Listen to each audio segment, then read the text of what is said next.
Hey everybody, welcome back to the Hoosier Garage. And if you're following with the mainstream of everything we've been doing, the last few videos have been all about block sanding, body work, that sort of thing.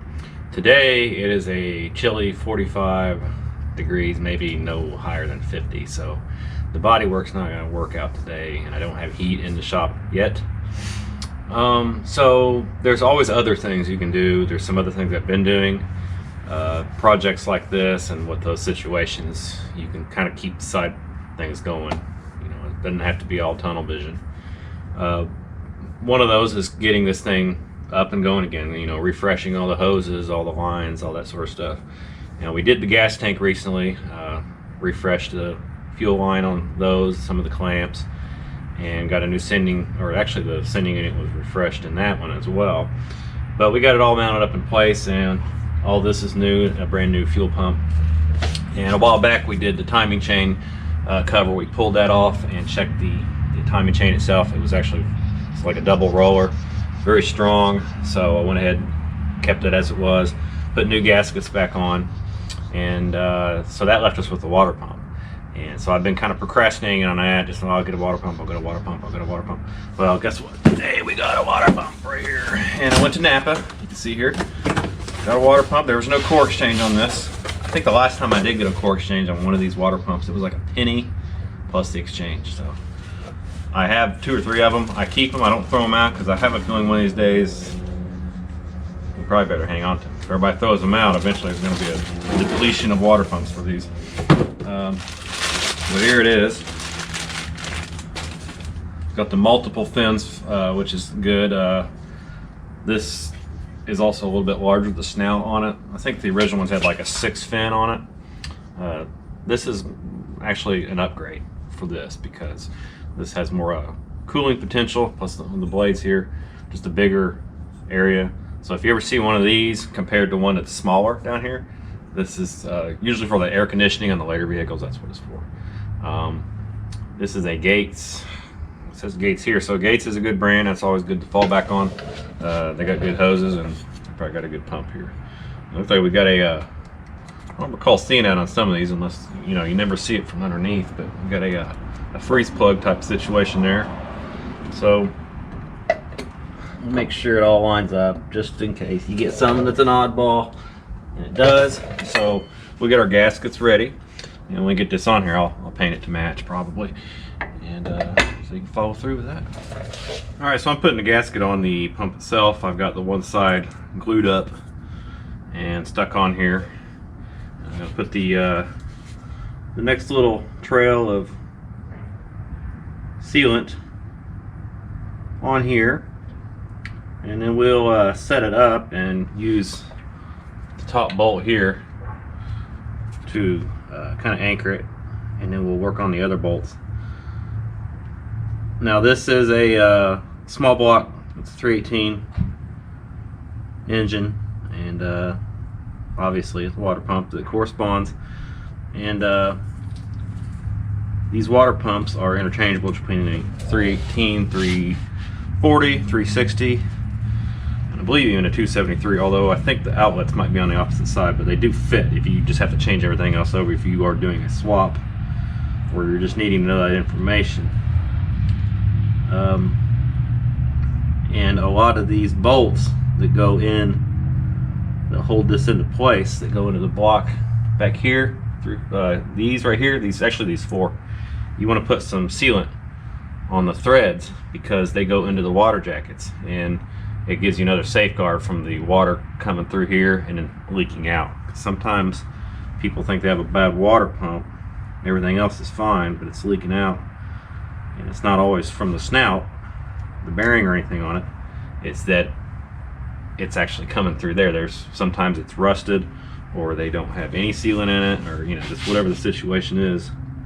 And they, or the bolt backs off, it's a little loose, and it doesn't have even just a mechanical seal on it. So you want to put some of this goop on there.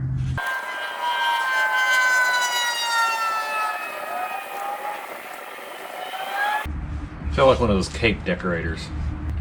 Alright, so center it on there best you can. your bolt ready. Don't smear it around as much as you can help. Smear some down the side, not too much to where it pulls it all off as it goes into the shaft here.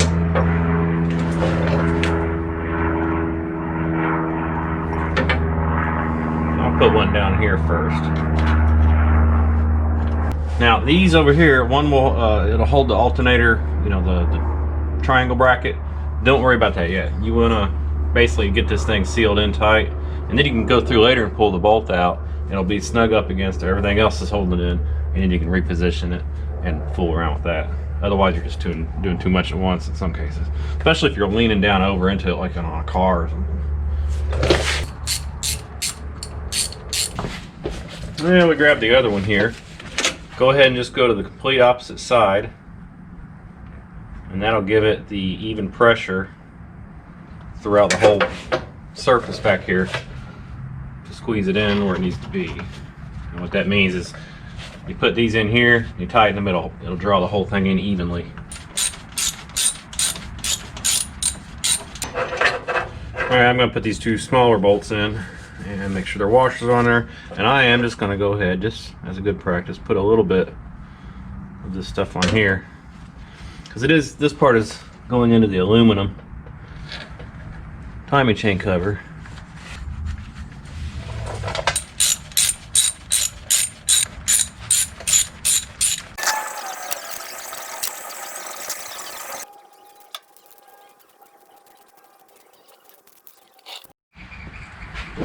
Alright, so before it gets too dark, we're going to put the bracket on here. Let's get it started.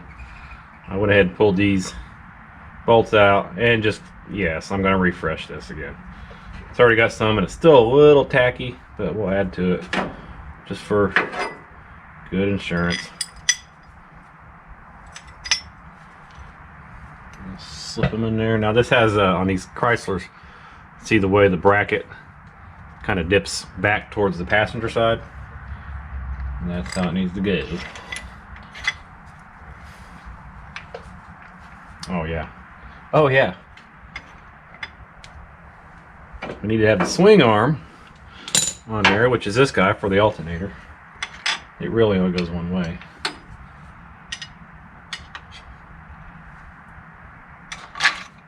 There we go. So then we reestablish our connection here.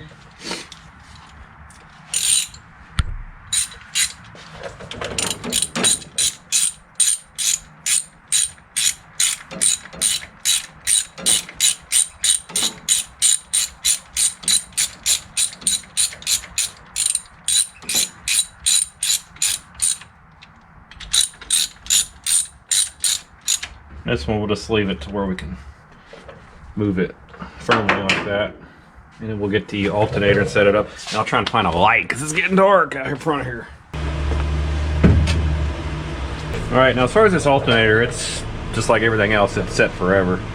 I don't know how good it is really, but I like to take chances on stuff like this. If it gets going and it's alright when we're going through our test period after we get everything running, then good. If it shows a problem, we'll replace it. Not a big deal.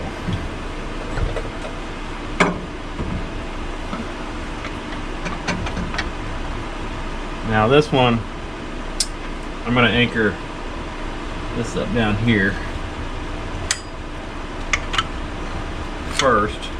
It's your slide adjustment, so there's a bolt. Now up top here where this goes, there's a couple of spacers. I'm just going to let it rest there, and then we'll have our bolt that goes through all of it. So what we're looking at here, they're both the same depth. It's only using one of them. Now the duster in the back, I was kind of looking at that earlier, getting a refresh on it. It has one that's twice as wide as this one here. So this is just a spacer. It'll drop in here. Make sure we got the right one. That just sitting there. We need to put this ear on the alternator. It goes on the outside of this bracket. We can slip this through just enough to tie them together, but don't go beyond flush of the back side of this bracket. We can take our spacer here, it's the longer one, and it will always be a tight fit, but it will go. Always take some wrestling around with it to do it though.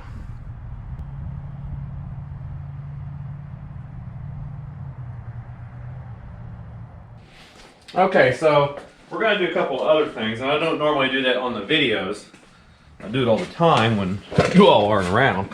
But I wanted to add an antenna to this fan since it did not have a radio originally, and it didn't even have the holes drilled for it. And sometimes people will put aftermarket ones in various locations, either on that side or over here. They'll put them up here on the top. And Wes Mack, he was good enough to send us an antenna assembly off an original one. And I have it over here. And the big thing that I wanted was at least the base. You can always replace this if you don't like, if you can't get the rust cleaned up. But this is an original Dodge van antenna base for these early models.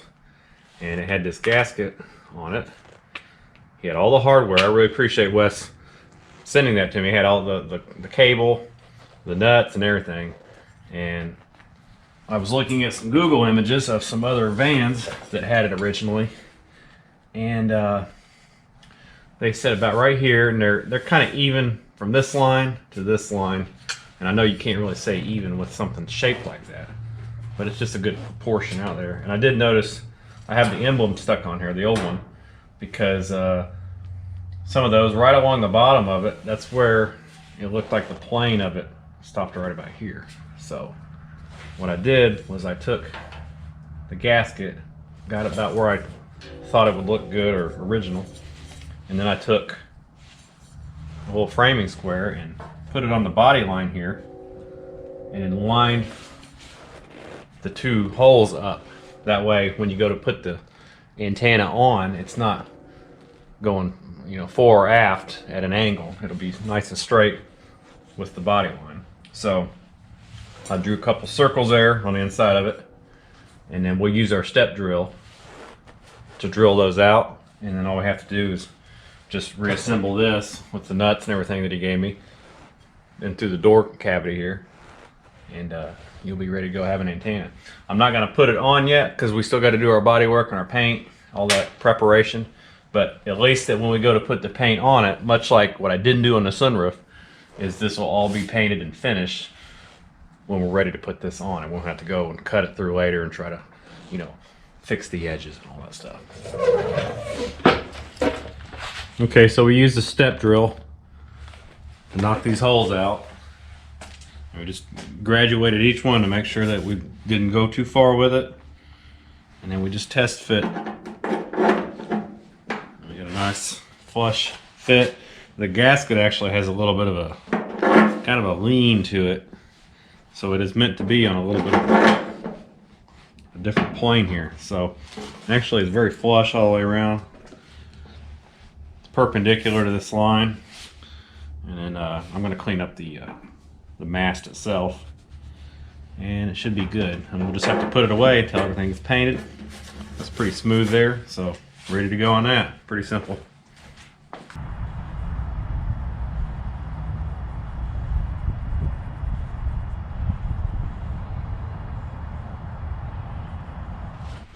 And I just showed you these, some of the slop. Mainly it's in this one right here.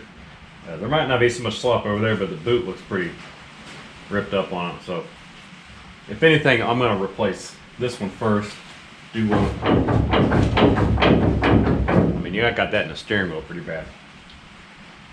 So we got a big bolt that goes through here. I think, yeah, there's a nut on it, cotter pin, and then we'll pop it off the center link and put the new one in. I might clean this up and paint it.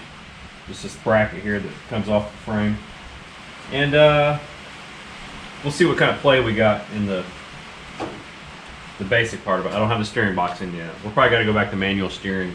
I have a source of a really solid manual box, a large sector box, which is what these take.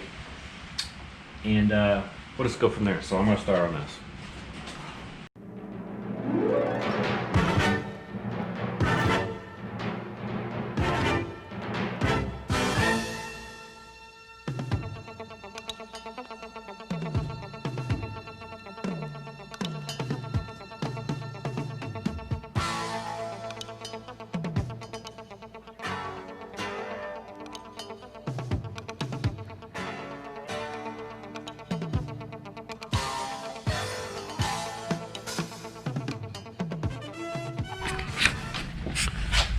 Now you saw when I got the idler arm off of this side off that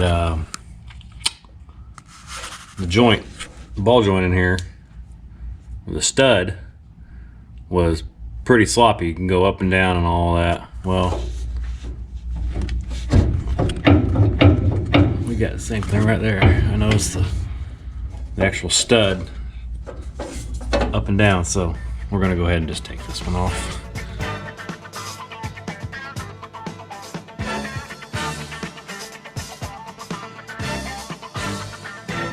All right, so we got both of the idler arms out, and they were pretty bad. You saw me on, actually this is the first one. This is one that's on the passenger side. I think this probably gets the brunt because of the drag link pushes into it.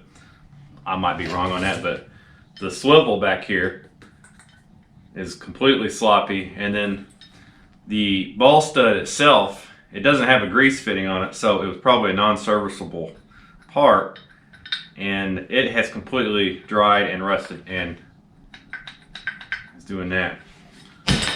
There's problem one. This one, the swivel's good on it, or at least intact, although it's pretty dry rotted, but the ball stud on it is very worn, and it's even shiny around here where it's been rubbing back against here, and that's on the driver's side one. So I went ahead, you saw me take the brackets, the mounting brackets off. I just went ahead and, you know, encapsulated with some paint on the face side of those, and I'm gonna clean those up and paint them and then reinstall them, put the new arms back on. I might even, if I got time today, take the center link off and recondition it. It looks like the ball stud on it is pretty solid. It's not brand new, obviously, but it's got some nice firm movement. And just pop those off and paint the drag link to make it look pretty. All right, so I got the brackets painted up. I just decided on silver. It's what I had most of, and sometimes it applies. There wasn't a lot of black paint on them, so I don't know. That was just old overspray, or doesn't really matter. We're not going for any kind of super duper concours restoration here. And these are distinguished, I think, from side to side. That one's got, yeah, 3 bolts. This one's got 4, so you can't really mix them up as they are different. So if you're doing a van, just keep that in mind. Ain't no big deal. I was looking at our tie rod, inner tie rod, the long one on this side, and part of the, I had trouble getting the nut off, and the ball stud is damaged. And that's like the worst one to have damaged, because that tie rod is more expensive than the outers. A little more rare. They only use it for a handful of years, as maybe the first 5 or 6 years of these B-Series vans. So I managed to find a set on eBay of NOS Chrysler. Best deal I can actually find. It was brand new, old, whatever. So hopefully in a few days we'll get them.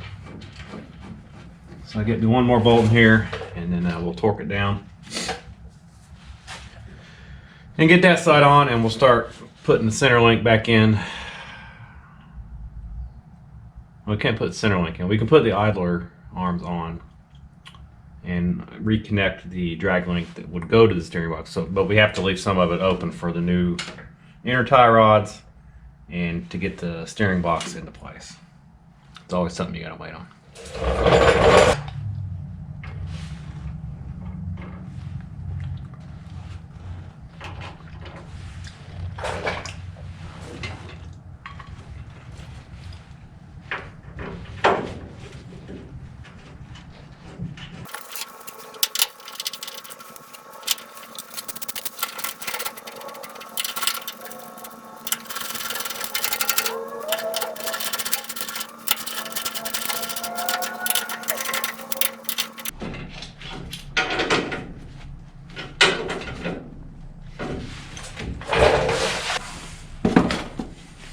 Okay, fairly simple stuff, or at least it should be. Sometimes gotta cram stuff in.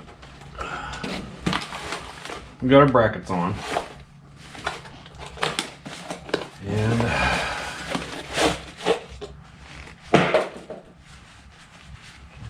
arms. And we got to put a grease fitting on it.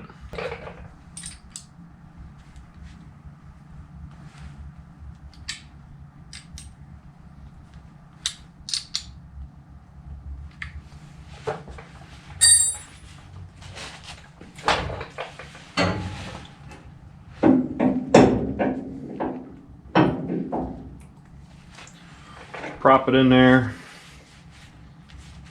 Make sure our threads on our old bolt are clean. Nut off. I like to put on this part right here where it basically rides on the inside of the idler arm shaft. Just put some grease on there. Keeps it from catching and moisture or anything like that from doing any damage.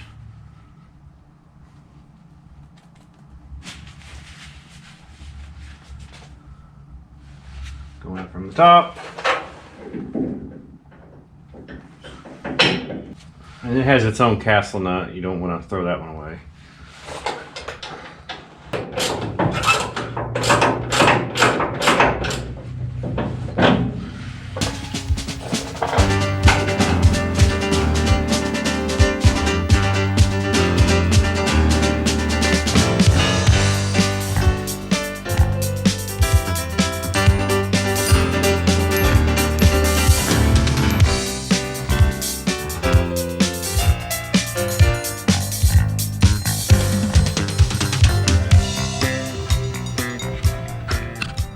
Okay, so we can't put the center link in because we can set it on top of the we got both idler arms on each side, and you can press fit it with the nut. Your tie rods are what connects in here on the inboard holes, and then yes, it sets on the idler arms, and we can fasten those down.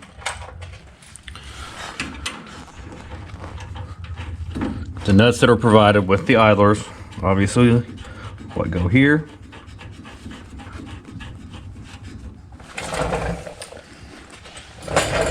So we'll establish that, and then we will crank them down and get the press fit for the center link here.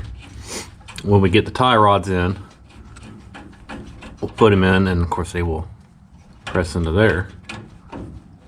And when we get the steering box in here, the pitman arm on it does not have a joint, which is cool because then it never really wears out necessarily. So then you have a drag link that runs across here, and it will fasten into here. Okay, so the drag link has a joint just like this, but it's over here under the steering box, and it has one of these open ends that'll fit on here. So that'll steer it back and forth.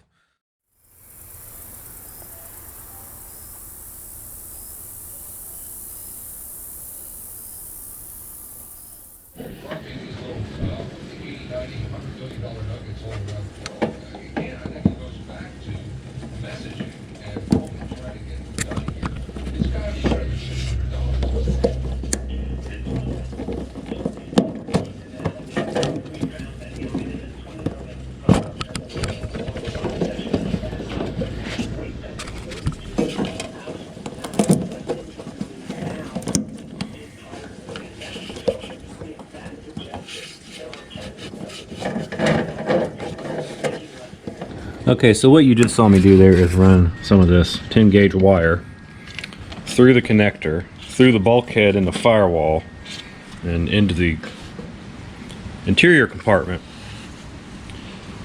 And what had happened here is what happens on a lot of old Chrysler vehicles, particularly from this era, when you have the ammeter and all that sort of stuff going on, is that you will get a corrosive condition at the connector here, and it'll provide a weak spot, and then it'll burn out. And it'll usually burn the plastic around the connector here. It'll burn the wire, and then you will have an absolute no start condition. Because this is just your basic power wire that comes out here to your battery, and it goes in on the inside. Well, this one looked like it burned out before, and they had run just a really bad connection in, so I just completely eliminated it, and I ran this through, which is what a lot of guys do. That way you don't have the corrosive nature at the connection. You'll basically just have this insulation all the way through. And you give yourself enough slack so if you ever have to take that connector out, you can pull it out and move things around. On this end, right here, move this connector out of the way. I had put a large splice on it for this moment. So here it is coming through the firewall bulkhead.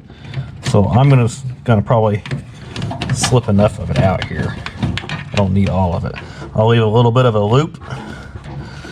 I'll shear this insulation off here, and we'll put it in there and we'll crimp it. And if you want to put some heat shrink tubing on it, you can. We're pretty dry here. I'm not going to worry about it here.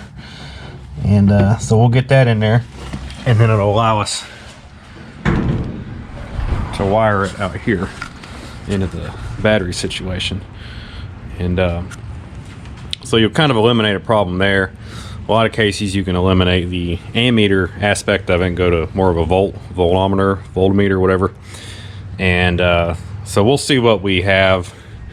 We'll do the basic of this and get it back to more of a original condition, just slightly improved there. And then yeah, then we might have to do that down the road to see how it acts with it. All right, so that wire that I ran, it comes around here, and here's our relay. Now I need to add a fusible link in there, which is one of these, in case you do have any kind of a surge, it'll pop right there. So I would like to get a new one though. That's an old one there, and I think get something like that, and we'll shrink it into place, and then we'll be good there. I went ahead and hooked up the rest of the starter wiring, the battery wiring, cleaned up all the cables. This one was completely black, but it had a little hint of blue. So I went ahead and started scrubbing on it, and yeah, it's blue. Got that grounded. I had to kind of run some of our wiring around, split here, some of it to go under here, just the way it was, because it fits more naturally. Got some of this stuff back in order, and what else? I got a couple of ground wires to hook up, and we have a motor to body strap that we need to clean up and put in. Went ahead and put the hoses on. It's ready for the radiator when we get that put in. And like I said, we got to get our steering box. Hopefully in the next couple of days we'll get that. We'll get it cleaned up, check it out. Should be good to go. Put it in. Inner tie rods, which those are easy to get to from the outside if need be. But I'm doing all this since it's all open and you can just lean down in there and grab it. It looks like maybe by the end of the week we could start putting the panels on, the cover panels, the radiator, and then the radiator and hood latch support. They need finishing. That piece you just ting there is one of the side panels. And we'll go ahead and put some new heater hoses in, but I don't necessarily need this stuff out to get that. It's all upper. So that's cool. So we're getting really close to just being able to fire this thing back up again. Just little doodads here and there. So. But, you know, this video is a little different. I added a bunch of vignettes together, odds and ends, and I hope you enjoyed it. If you don't, let me know. If you do, let me know. Because I didn't really want to make specific videos about each of those, and I don't like putting out little tiny videos, really. I like it to make it where you settle in, you watch it. But you just let me know what you like, okay? And so in the meantime, make sure you check out in the description below. We have our store. We have t-shirts, decals, a couple of posters in there. It's all original artwork, logos and stuff that pertain to the Hoosier Garage. So if you like the look, then you're more than welcome to buy anything, and I appreciate all of you that do. We do pretty good on that, and it's really awesome. And thanks a lot. Thanks for coming to the Hoosier Garage. Indiana's original